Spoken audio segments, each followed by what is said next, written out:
नमस्कार फ्रेंड्स। आज हम बात करेंगे हिस्ट्री के बारे में। ऐसे वही हमारा हिस्ट्री पढ़ाने का उद्देश्य कोई था नहीं, क्योंकि एक मुगल शासक था औरंगजेब। तो औरंगजेब को कुछ मुस्लिम भाइयों ने कहा कि औरंगजेब बहुत ही अच्छा आदमी था, आप क्या जानोगे औरंगजेब के बारे में। हैदराबाद के लोगों ने कहा, आंध्र प्रदेश के लोगों ने कहा, यहाँ के बहुत से लोग ने कहा, यहाँ के मेरे भी फ्रेंड्स से उन लोग भी कहा। खैर ठीक है, अच्छी बात है, आपने अपनी बात अपनी जगह रखी, वो अच्छी बात है। फिर सनातन धर्म के लोगों ने कहा कि नहीं, औरंगजेब एकदम अच्छा आदमी नहीं था, उसने हिंदुओं पर अत्याचार किए, मंदिर तोड़वाई, मंदिर की तोड़वा के उसके जगह पे मस्जिद बनवा दी। अभी बात करेंगे इसके वीडियो में। तो बहुत से देखे होंगे कि मंदिर मस्जिद का विवाद चल रहा है, हालांकि हुआ भी है नहीं हुआ है ये तो हम पढ़ाने के बाद पता चलेगा। ऐसे भी सरकार ने एनसीईआरटी से मुगल का मुगल चैप्टर था, जो इल्तुतमिश थे जो आए थे, मोहम्मद बिन काजिम आया था, मोहम्मद बिन तुगलक, फिरोज शाह तुगलक, गयासुद्दीन तुगलक, रजिया सुल्ताना, ये सब आए। हम इस पर बात नहीं करेंगे, ऐसे मुगल का पूरा चैप्टर ही सरकार ने हटा दिया है। अब सुना जा रहा है उसी जगह पे रामायण रखा जाएगा या वो भगवत गीता पढ़ाई जाएगी। खैर वो अच्छी बात है, वो पढ़ाई सरकार की है, सरकार कुछ भी कर सकती है, सरकार किसी भी हो, सरकार तो हमेशा आती जाती रहती है, उससे कोई फर्क नहीं है। देखिए ये औरंगजेब इसलिए महान हो गया था ना, क्योंकि जब देश आजाद हुआ था, सन 1947 में देश आजाद हुआ था। देश जब आजाद हुआ था तो उसके पहले शिक्षा मंत्री बने थे मौलाना अबुल कलाम आजाद। देखे होंगे आप, टोपी लगाए हैं, कोट पहने हैं, मैं यहाँ पर उनका फोटो नहीं लगाया हूँ। तो आजाद होने के बाद 5 बार बने थे मुस्लिम नेता। तो उन्होंने ही कुछ ऐसा ही रखा है इन लोगों का स्ट्रक्चर कि बाकी लोगों में कुछ नफरत न फैल पाए। तो हम इस पे बात करेंगे औरंगजेब के बारे में। तो औरंगजेब है, औरंगजेब 1658 1707, यानी कि 1658, ये 1658 का जन्म नहीं है, इसका जन्म है 1618 है, इसका जन्म 1618 है।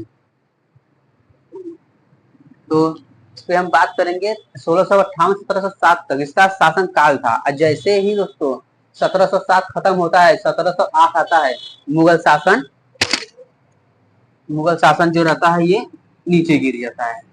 मुगल शासन जब नीचे गिरा तो बहादुर शाह जफर रहता है, ये जो बहादुर शाह जफर, बहादुर शाह जफर आता है, शाह बहादुर शाह जफर, इसका शासन और नीचे गिर जाता है।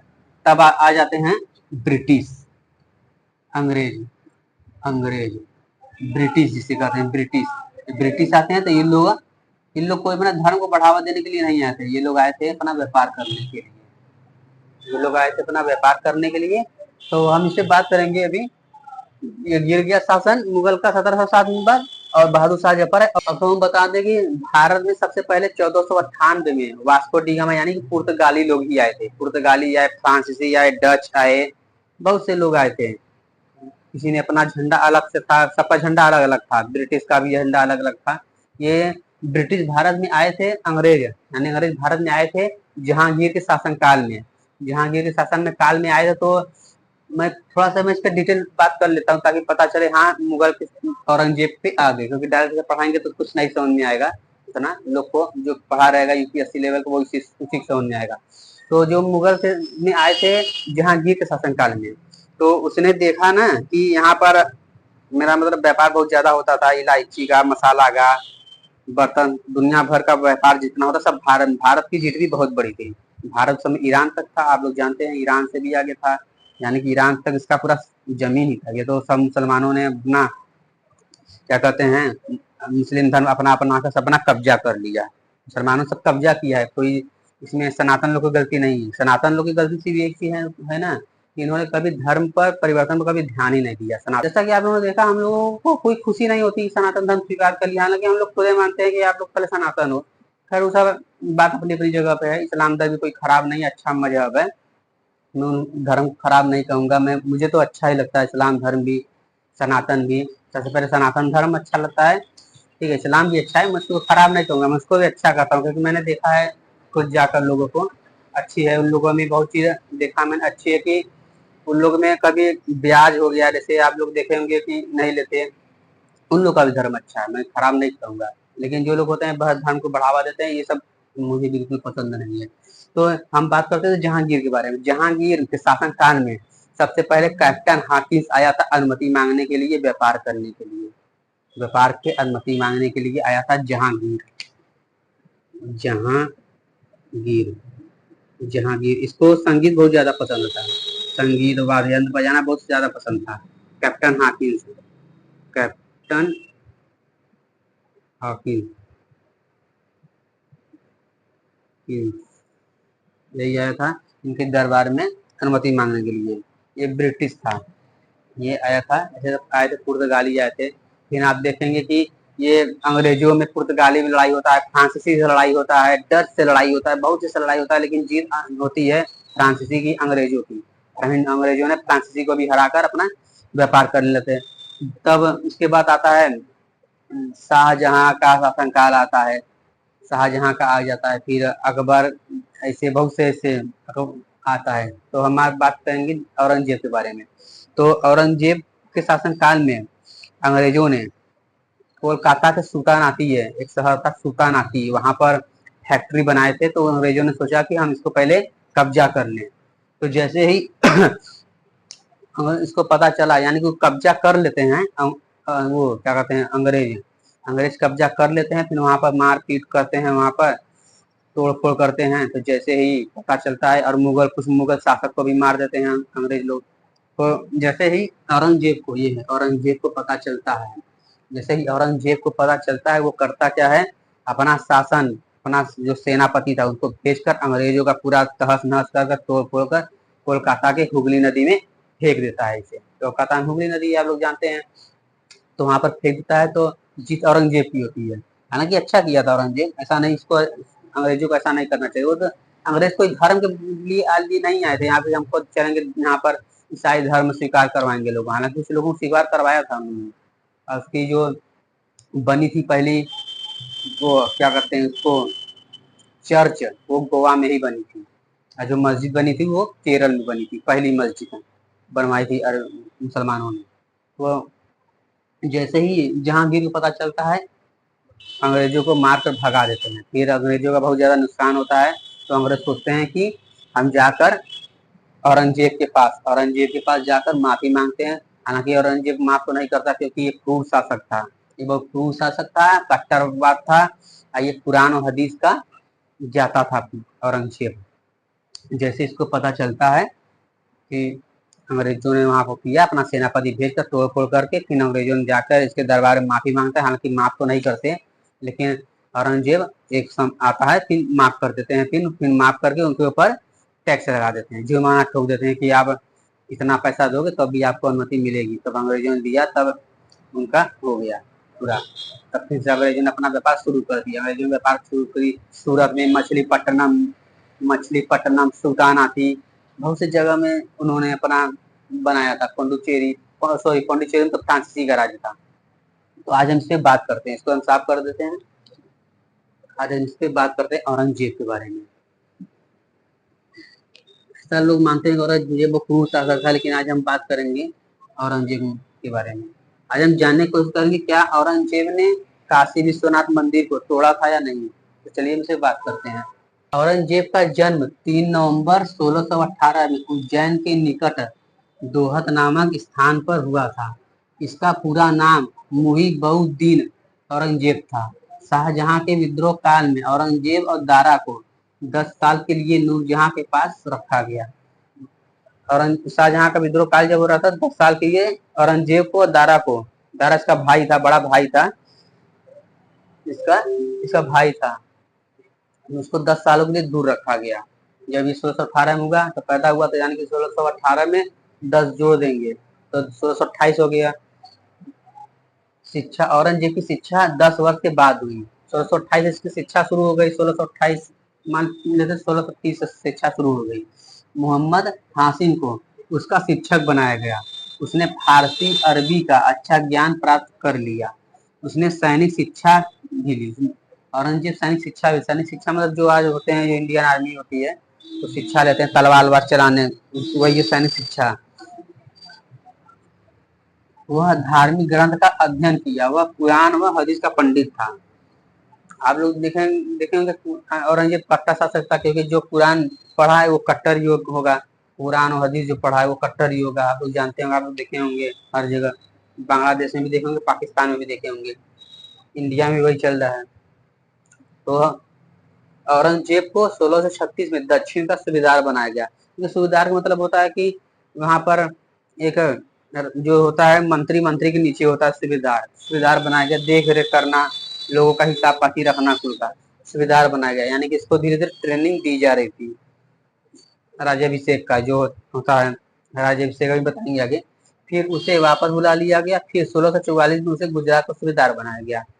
तो आप लोगों ने देखा औरंगजेब का जन्म 1618 में हुआ था, उज्जैन के निगाह दोहद नामक ग्राम में हुआ था। 10 सालों के लिए इसको अलग रखा गया था नूरजहां के पास, वो क्योंकि शासन काल विद्रोह काल में बहुत ज्यादा तोड़ फोड़ होती थी, मारपीट होता था उसके।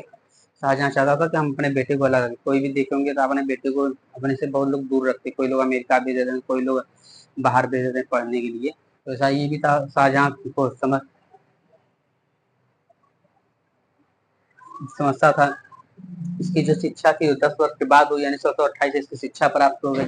मोहम्मद हाशिम को उसका शिक्षक बनाया गया, और उसने कुरान व हदीस का पंडित था, वो ज्ञाता बन गया, वो कट्टरवाद बन गया औरंगजेब। वह धार्मिक ग्रंथों का अध्ययन किया, वह कुरान और हदीस का पंडित बन गया। औरंगजेब को 1636 में दक्षिण का सूबेदार बनाया गया, फिर उसे वापस बुला लिया गया, फिर 1644 में उसे गुजरात का सूबेदार बनाया गया। तो ये जो सूबेदार बनाना, ये जिससे लड़ाई करना, ये सब पे हम ज्यादा डिटेल नहीं कर रहे, सिर्फ हम बता रहे हैं, ठीक है। अब हम इसको बात करते हैं, जब शाहजहां की तबीयत जब खराब होती है 1657-58 में इसकी तबीयत खराब हो जाती है, किसकी, शाहजहां की। अब वहां से हम बात करेंगे, क्योंकि हम बाकी छोड़ रहे हैं, क्योंकि हमारा मकसद है कि पूरा करेंगे तो इसका 4 वीडियो हो जाएगा, हम इसको एक 2 वीडियो में इसको हम खत्म कर देंगे। हम ये जानने की कोशिश करेंगे क्या औरंगजेब सही था या खराब था, अच्छा था या बुरा था। इस वीडियो से आपको कंप्लीट पूरी नॉलेज मिल जाएगी आपको। ये सब पे हम बात नहीं करेंगे, औरंगजेब को वहाँ का सूबेदार बनाया गया, ये सब पे हम खाली बता दिए हैं। तो चलिए हम फिर इसको साफ कर लेते हैं। इसको आप स्क्रीन शॉट ले लीजिए, इसको हम साफ कर देते हैं। अब हम बात करेंगे इसके आगे। लोग ऐसा मानते हैं कि औरंगजेब सही नहीं था, हालांकि जो औरंगजेब का जो मकबरा है औरंगाबाद के, महाराष्ट्र के औरंगाबाद में इसको दफन किया गया है। वहाँ पर एक नेता था, गया था चादर चढ़ाने के लिए। धर्म से उससे मतलब नहीं है, भारत के लोग हैं, आज़ादी है पूरी, आप किसी को भी चादर चढ़ाइए चाहे माला पहनाइए, कोई भी कर सकता है, भारत के लोग हैं, यहाँ पर आज़ादी है, पूरी तरीके से आज़ादी है भारत में। ये हम जानते हैं औरंगजेब के बारे में। 6 सितंबर 1657, 6 सितंबर 1657, 6 सितंबर 1657 को शाहजहां बीमार पड़ गया। शाहजहां उसका पिता था। शाहजहां बीमार पड़ गया और 1658 को उसकी मृत्यु की अफवाह फैला दी गई पूरे दिल्ली में। तो दिल्ली का बादशाह था, दिल्ली और आगरा का बादशाह था। आगरा भी राजधानी हुआ करता था पहले यूपी का। तो हम राजधानी के बारे में बात नहीं करेंगे। 6 सितंबर 1657 को शाहजहां बीमार पड़ गया और 1658 को उसकी मृत्यु की अफवाह फैला दी गई पूरे शहर में, पूरे भारत, पूरा ईरान से लेकर पूरा तक। उसके पुत्रों में उत्तराधिकारी के लिए संघर्ष छिड़ गया। शाहजहां के पुत्र थे, दारा सिको था, शाह सुजा और औरंगजेब इसके पुत्र थे, और एक था जसवंत सिंह जो सेनापति था, वो पुत्र नहीं था जसवंत सिंह। अपने पिता को बंदी बना लिया और सिंहासन प्राप्त कर लिया। औरंगजेब ने अपने पिता को बंदी बना लिया, यानी कि आगरा के किले में कैद कर दिया, आगरा के ताजमहल में कैद कर दिया, जहां से वो देख सकता था कि यहाँ पर मेरा लड़का है, लड़का रहता है। औरंगजेब कैद कर लिया, बुढ़ा गया था औरंगजेब, शाहजहां पिता को बंदी बना लिया और सिंहासन प्राप्त कर लिया। यद्यपि औरंगजेब ने 21 जुलाई 1658 को बादशाह घोषित कर दिया। यहाँ पर लिखा है 1658 से इसका शुरू होता है शासनकाल, 1707 खत्म होता है, 1658 हो गया 21 जुलाई 1658 ये लिखा है यहाँ पर, को बादशाह घोषित कर दिया। 5 जून 1658 को दिल्ली में राज्याभिषेक हुआ, संपन्न हुआ। राज्याभिषेक देखिए क्या होता है कि कोई गद्दी पर बैठता है, जो उस समय जमाने था। आप तो शपथ लेते हैं मोदी जी, योगी सब, मोदी योगी जी, मोहन यादव और हेमंत शर्मा, ममता बनर्जी, राहुल गांधी जैसे सब शपथ लेते हैं। तो पहले था शपथ वाला प्रक्रिया नहीं था, होता क्या था, सीट होता था, अच्छा सिंहासन होता था, उस पर राज्याभिषेक होता था। आप रामायण देखी होगी, तो उसमें बाली को मार दिया था। राम भगवान ने बाली को वध किया था, मार कर सुग्रीव को बाली की जगह पे बैठा दिया था। तो वही होता है राज्य से मुकुट पहनाना, उनका पूरा कहा मानना, यानी कि पूरे वो कंट्रोल करेंगे पूरे अपने राज्य को। जैसे आज मोदी जी कंट्रोल कर रहे हैं पूरे भारत को, तो ऐसे होता है राज्याभिषेक। तो अब समझ लिया कि 5 जून 1659 को दिल्ली में राज्याभिषेक संपन्न हुआ। सिंहासन के बाद औरंगजेब उसने मुईउद्दीन औरंगजेब बहादुर आलमगीर शाह गाजी की उपाधि धारण की। यानी कि जब ये सिंहासन बढ़ गया तो इसका जो उपाधि थी, जो राज्य का नाम हो गया था मुजफ्फर मुईउद्दीन औरंगजेब बहादुर आलमगीर। आलमगीर के नाम से जाना जाता था। बादशाह और गाजी की उपाधि धारण की। इसका मकबरा देखे होंगे, महाराष्ट्र के औरंगाबाद में है। औरंगाबाद औरंगजेब के ही नाम पे रखा गया है, औरंगाबाद। इसके भाई थे, एक था भाई दारा सिको, इसका बड़ा था ये दारा सिको, शाहसुजा शाहसुजा जसवंत सिंह सेनापति था। ये सेनापति था। और एक था औरंगजेब ये दारा सिको जो था ना, ये 50% सनातन धर्म को फॉलो करता था, यानी कि सबको लेकर चलता था। दारा सिको अगर ये बन जाता तो उतना आगे बताएंगे कि उतना ज्यादा तोड़फोड़ न होती, अगर ये बन जाता है, क्योंकि ये कूटनीति था, इसके अंदर कुरान हदीस से ज्ञान था, कट्टरता था, ये चालाक हो गया था। ये सैनिक का की प्रशिक्षण लिया था सैनिकों का तलवार चलाने के लिए। ऐसे ही ये जीत गया औरंगजेब जीत गया। हालांकि ये जीत गया, ये तो बहुत लोगों की परेशानी थी, ये जीत क्यों गया। जितना तो बहुत लोग करते इसको चाहिए था दारा सिको को, लेकिन दारा सिको को उतना ज्ञान नहीं था। ये दारा सिको सनातन को भी फॉलो करता था, महाभारत भी पढ़ता था।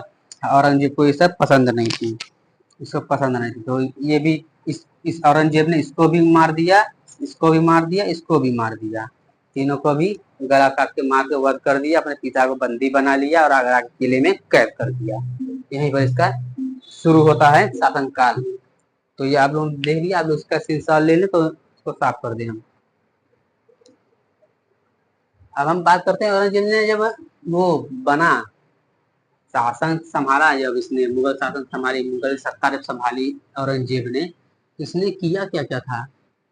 कुछ लोग कहेंगे, देखिए जो मदरसा में जो होती है ना, जो मुस्लिम भाई लोग पढ़ते हैं मदरसा में, मैं आप मदरसा की एक असलियत में थोड़ा बता दूं। मदरसा के एक असलियत कि जो लोग मुस्लिम लोग पढ़े होंगे, एजुकेटेड मुस्लिम की बात नहीं करता हूँ मैं, मदरसा वाले मुस्लिमों की बात करता हूँ। मैंने देखा है उन लोगों को कि जो मुस्लिम लोग मदरसा में जो पढ़ते हैं, तो कोई भी मुगल शासक हो गया है तो उसमें उस तरीके की पढ़ाई नहीं जाती है। अब देखिए हमने भी पढ़ा है तो पैसा देकर ही पढ़ा है, 10,000 रुपया देकर मैंने खुद पढ़ा है, हिस्ट्री पढ़ा है और गणित पढ़ा है, एसएससी सीरियल का मैथ पढ़ी, इंग्लिश, फिर आया हमारा यूपीएससी आ गया, उसका भी मैंने अध्ययन किया, ऑनलाइन क्लासेस ली 6 महीने, साल 9 महीने का था मेरा क्लास, 9 महीने का था, ऑनलाइन हमने भी किया था।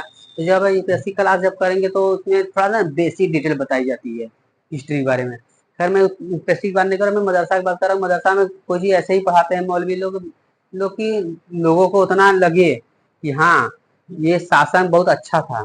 आप लोगों ने देखो मुसलमान ने कभी भी नहीं कहा होगा औरंगजेब वो था। अब एक आदमी बता दें, वो गिरफ्तार हुआ था गुजरात से, मुझे याद नहीं आ रहा है, सलमान चिश्ती ऐसे कुछ नाम करके नाम था उसका। तो वो लोग, उनका मैं वीडियो देख रहा था, तो वो कह रहे थे कि कुछ लोगों को परेशानी हो जाती है औरंगजेब का नाम लेते हैं। हाँ परेशानी होती है, हमको तो परेशानी होगी क्योंकि वो अभी आगे बताएंगे अभी क्या परेशानी थी। तो उनका, तो उन लोगों को ऐसी पढ़ाई जाता है। जो मुसलमान लोग हैं, जैसे जो मुसलमान लोग हैं, एजुकेटेड मुसलमान हैं, आप लोगों ने देखा एजुकेटेड मुसलमान को सही सही बताते हैं, हाँ ये चीज ऐसा था, ये चीज ऐसा था। देखा तो नहीं किसी ने, लेकिन सब काल्पनिक मानते हैं, हाँ ये सब ऐसा था। एक राम पुनिया करके लंबे के टीचर हैं, वो भी बताते हैं नहीं औरंगजेब ऐसा नहीं था, ऐसा नहीं था, अच्छा था। हालांकि सही बताते ये तो मैं तो टीचर है क्या है वो मुझे नहीं पता। तो चलिए हम जानते हैं औरंगजेब की धार्मिक नीति। औरंगजेब सिंहासन पर बैठने के बाद वह ना फकीरों की तरह रहता था, सूट सलवार पहनकर, आप टोपी लगाकर, दाढ़ी रख कर, वो फकीरों की तरह अपना जीवन व्यापन करता था। जैसे हम कहते हैं जिंदा फकीर भी कहते हैं उसको, हम जिंदा फकीर के भी नाम से भी जानते हैं। तो चलिए हम बात करते हैं इसकी धार्मिक नीति क्या थी। सिंहासन पर बैठने के बाद उसने शरीयत के अनुसार कार्य किया। आप लोगों ने देखा शरिया कानून, बहुत से मुसलमान कर रहे हैं शरिया कानून लागू, शरिया कानून आप देखेंगे ये वहां पर ईरान में शरिया कानून लागू है, सऊदी अरब में लागू है, इराक, सीरिया, अफ्रीका का भी देश है आपको है, सोमालिया मरिया में शायद लागू है शरिया शरिया कानून। इसका कार्य क्या था, जजिया कर लगा इसने कार्य क्या किया, जजिया कर लगा दिया, जकात कर लगा दिया, खिराज खुम्स कर लगा दिए। देखिए जजिया कर था ना, ये बहुत लोग नहीं जानते जजिया कर। देखिए जजिया कर हम आपसे बता दे रहे हैं कि जजिया कर वो कर होता है कि ये हिंदुओं से लिया जाता था कर। जजिया कर ये हिंदुओं से कर लिया जाता था। एक जजिया कर वो कर था कि जैसे भी कोई भी सनातन के लोग जाते थे केदारनाथ मंदिर, उसमें मंदिर तो था ही, आप लोग जानते थे, मंदिर का कोई उसका अस्तित्व तो, मेरा मतलब है यहाँ पर कोई बता ही नहीं सकता कि मंदिर कब से थी। कोई भी मंदिर ले लीजिए आप, चाहे केदारनाथ मंदिर ले रहे, अमरनाथ मंदिर ले लीजिए, कोई बता ही नहीं सकता था ये मंदिर कब से थी, इसका अस्तित्व कब से था, इसका अस्तित्व मंदिर का कोई नहीं बता सकता। बड़े बड़े ज्ञानी लोग नहीं बता पाए कि मंदिर कब से था। आप देखेंगे मथुरा का काशी, वो सॉरी मथुरा का कृष्ण जन्मभूमि, वो भी कोई नहीं बता पा रहा था कि वो कृष्ण जन्मभूमि कब से था। खैर हम सब बात नहीं कर रहे हैं, हमारा काम है जजिया कर। तो जजिया कर लगाना तो वो हिंदुओं से एक प्रकार से कर लिया था, जैसे कोई भी हिंदू जाता था अमरनाथ यात्रा के दर्शन करने, कोई जाता था तमिलनाडु तिरुचिरापल्ली जो वहाँ पर है तिरुपति मंदिर, कोई भी मंदिर जाए तो उनसे एक प्रकार से कर लिया जाता था, टैक्स के रूप में अलग से पैसा लिया जाता था। अगर जो हिंदू न दे, जो हिंदू न दे उसको कहता था औरंगजेब या तो आप इस्लाम धर्म स्वीकार कर लो या तो आप टैक्स दो। ये अभी बात करेंगे अगले वीडियो में, ये क्या था दरहम के रूप में, इसको 48 दरहम इसको रखा जाता था, क्योंकि आज हम इतने पढ़ा रहे हैं। वो इस प्रकार कर होता था जजिया कर। जजिया कर लगाया था सबसे पहले ने वो फिरोज शाह तुगलक ने लगाया था जजिया कर, फिरोज शाह तुगलक लगाया था। फिर उसके बाद अलाउद्दीन खिलजी, अलाउद्दीन खिलजी सबसे पहले लगाया था फिरोज शाह तुगलक, फिरोज शाह तुगलक, तुगलक ने लगाया था सबसे पहले कर। जब ये कर लगा दिया तो अलाउद्दीन खिलजी जो था ये 20% ही चाहता था कि कर लगे, ये ज्यादा नहीं चाहता था। हालांकि ये क्रूर शासक ये भी था अलाउद्दीन खिलजी भाई, ये तो होता था एकदम सब, आप लोग जानते हो मैं क्या बताऊं सबके बारे में। ये भी 20% ही चाहता था, लेकिन सबसे पहले कर इसने लगाया। जब इसने कर लगाया तो हम, क्योंकि हम इस पे हम बात नहीं कर रहे हैं, फिर साहब तुगलक लगाया, फिर उसके बाद हटाया था इसको वो अकबर ने, अकबर ने इसको कर हटा दिया था। अकबर ने, आप लोग पूछेंगे अकबर ने कर क्यों हटा दिया था, क्या थी ऐसी नीति। तो पहले अकबर भी मंदिर तोड़ा था, मंदिर तोड़ा था, हालांकि इतिहासकार ऐसा नहीं मानते, लेकिन उसने भी मंदिर तोड़ी थी। तो उसने देखा कि सनातन धर्म में रक्षाबंधन जो होता है, जो राखी बांधते हैं बहन लोग, रक्षाबंधन होता है, दीपावली, होली, तो लोग देखा कि इन लोग के त्यौहार में, सनातन धर्म के त्यौहार में इतना खुशी, इतना मनोरंजन, इतना अच्छा उसको लगा कि वो भी करने क्या लगा, अपना पूरा कपड़ा उतार कर वो औरतों की तरह कपड़ा पहनने लगा। वो जाता था राखी बंधवाने के लिए, तो उसको बहुत अच्छा लगने लगा। जब उसको अच्छा लगने लगा तब वो किया गया, तो फिर जो महाभारत था, भगवत गीता था, जो किताब था सनातन धर्म के जो किताब थे, उसको अनुवाद कराया, संस्कृत से फारसी में उसको अनुवाद कराया, संस्कृत से फारसी में उसको अनुवाद करा दिया। तो उसने पढ़ा तो वो भी 50 से 60% सनातन धर्म को फॉलो करने लगा ना, कि इस्लाम धर्म को छोड़ा था नहीं उसने, उसको भी लेकर चलता था ना, कि अच्छी बात है आप अपना भी देख रहे हो, तो अगर कोई लोग हैं तो उसका भी देखो, लेकिन अब ऐसा नहीं होता, मैंने देखा। ठीक है, तो इसीलिए उसने, अकबर ने जजिया कर को हटा दिया था। तो फिर आया वो क्या कहते हैं जहांगीर, शाहजहां, ये सब का शासनकाल आया था, ये फिर लगा दिया। औरंगजेब आया तो इसने फिर लगा दी जजिया कर, औरंगजेब इसने फिर लगा दिया जजिया कर, फिर फिर लगा, तो फिर से लोगों ने या तो जजिया कर दो या तो फिर इस्लाम कबूल करो। तो इसने और क्या किया था, सिक्कों पर से कलमा हटा दिया। हाँ कि सही है, सिक्कों पर से आप लोग ने देखा होगा, कुछ लोग जुआ खेलते हैं तो पैसा को रखे रहते हैं पैर के नीचे, पैर नीचे पैसा रखकर ताश खेलते रहते हैं, ऐसे करके मैंने देखा है लोगों को। तो इसने सिक्कों पर से कलमा हटा दिया, उसमें सिक्कों पर कलमा लिखी जाती थी। शराब पर प्रतिबंध लगा दिया, गांजा चरस पर रोक लगा दी, शराब गांजा चरस पर रोक लगा दी। एक होता था नवरोज उत्सव, उस समय के शासनकाल में नवरोज उत्सव होता था, उस पर भी वो प्रतिबंध लगा दी। इसने संगीत पर भी प्रतिबंध लगा दी। संगीत शाहजहां को बहुत पसंद पसंद था, इसके जो दादा थे इसको बहुत पसंद था संगीत, इसने उस पर भी प्रतिबंध लगा दिया। इसको टूटी हुई टूटी हुई मस्जिदों को मरम्मत करवाई। जो मस्जिद टूटी थी, याद हो, देखा होगा मस्जिद, कुछ मस्जिद हो गया चाहे मंदिर हो गया, थोड़ा बहुत कहीं न कहीं से डैमेज रहता ही है, कोई भी हो गया, चाहे मंदिर मस्जिद गुरुद्वारा ही, गुरुद्वारा तो मैं अक्सर नहीं देखता हूँ, अक्सर मैं देखता हूँ मंदिर और मस्जिद को ज्यादा मैं देखता हूँ। तो होती तो उसको ऐसे कहीं दीवार चिटक गया, कहीं से कुछ हो गया, तो उसको टूटी हुई मस्जिदों की मरम्मत करवाई। वेश्यावृत्ति पर प्रतिबंध लगा दिया, रेशम कपड़ों पर प्रतिबंध लगा दिया। तो ये था हमारा औरंगजेब। तो यहीं पर समाप्त होता है, और इसके आगे हम नेक्स्ट वीडियो में बात करेंगे। अब हम उसमें जानेंगे क्या औरंगजेब ने काशी विश्वनाथ की मंदिर को तोड़ा था या नहीं। अब हम नेक्स्ट वीडियो में इसको जानेंगे। ये है हमारा पार्ट 1 है, ये हमारा है पार्ट 1 है, ये पार्ट 1 है। हम नेक्स्ट वीडियो में जानेंगे कि क्या तोड़ा था नहीं। तो आप हमारे वीडियो को शेयर, लाइक और हमारे चैनल सब्सक्राइब जरूर कर लें। ये हमारा लास्ट, ये हमारा सिर्फ पढ़ाने का इतिहास नहीं था, मेरा पढ़ाने में नहीं था, लेकिन औरंगजेब को बहुत ज्यादा चर्चा हो रही थी, तो हम जानते थे, लोग जाने औरंगजेब के बारे में।